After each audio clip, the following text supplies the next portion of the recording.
Have you ever seen The Phantom of the Opera? I've not seen it in person, the musical in person, but a recording of it, and the music is just gorgeous, beautiful.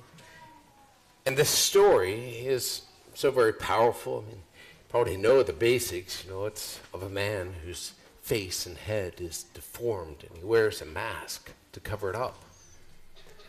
He said his first mask was an unfeeling scrap of clothing his mother laid across his face. So hideous was he that even his mother couldn't look upon him. Experiencing cruelty from others, he became cruel himself.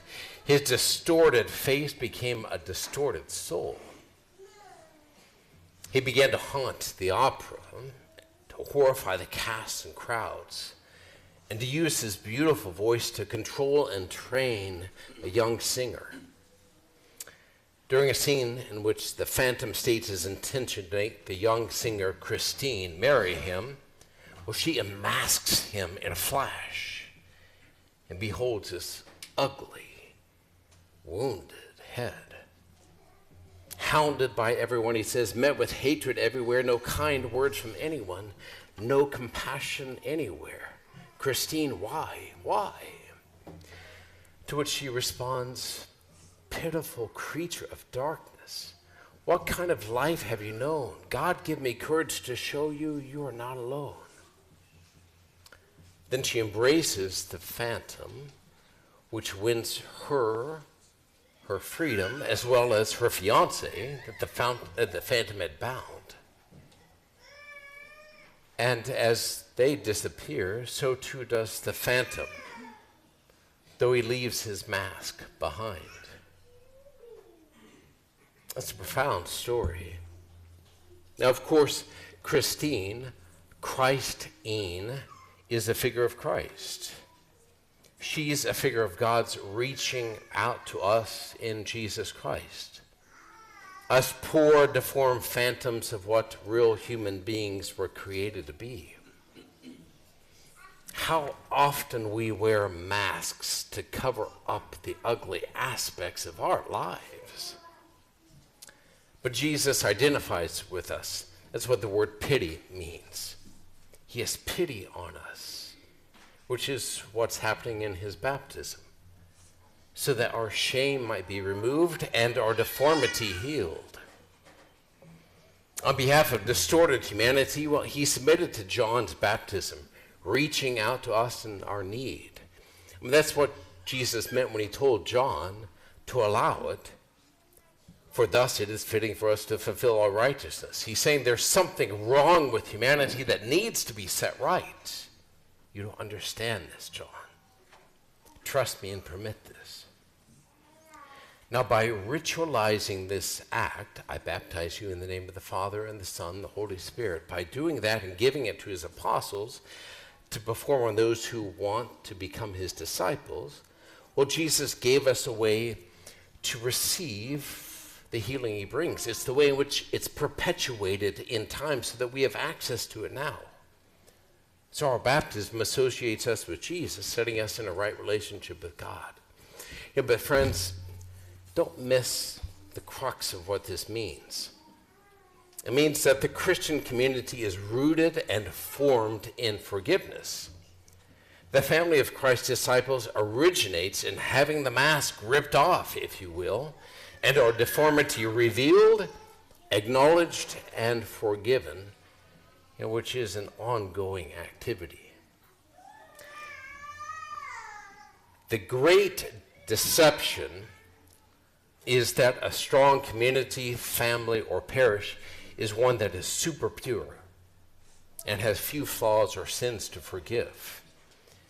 And this wouldn't be a community of disciples, but of Pharisees. I came to call sinners, Jesus said. Let me leave you with this fascinating comment from a 20th century Trappist monk. Trappists are the real deal, right? They fast a lot. They're up in the middle of the night praying for long periods of time. So this monk was writing about the disillusionment of novices, beginners at the monastery, who almost always enter the monastery with a very exalted ideal of what community life is like, and of course how good they themselves are. He said they suppose that they've discovered the dream community, but this dream exists only in their imagination. The reality is completely different. Each one of us, he said, must be disappointed by our own community.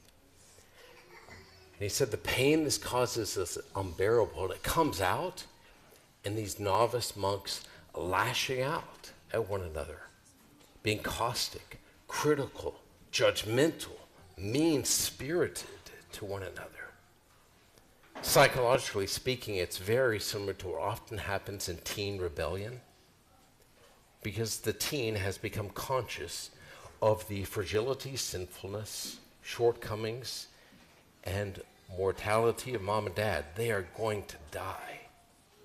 And all of a sudden, what had protected me is shown to be deficient. Smoke, mirrors.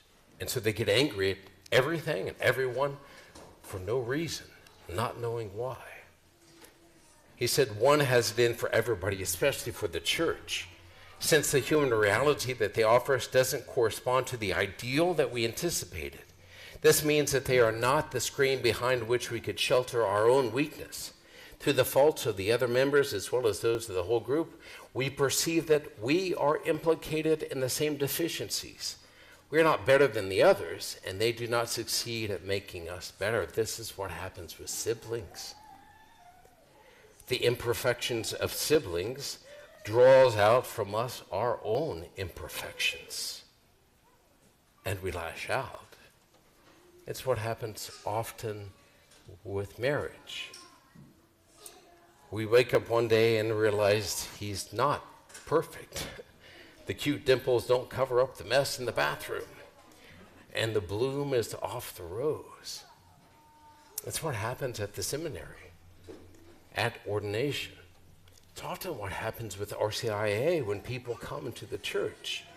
This is the church full of sinners?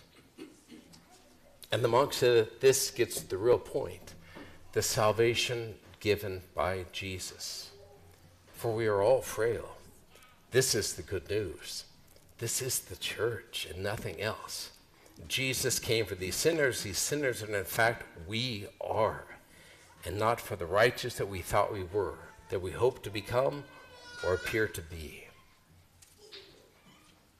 That's what's at the foundation, the hearts of Christian communities. Religious communities, parishes, families, spouses too. A place where our own shortcomings come to the surface. And the only way forward is forgiveness.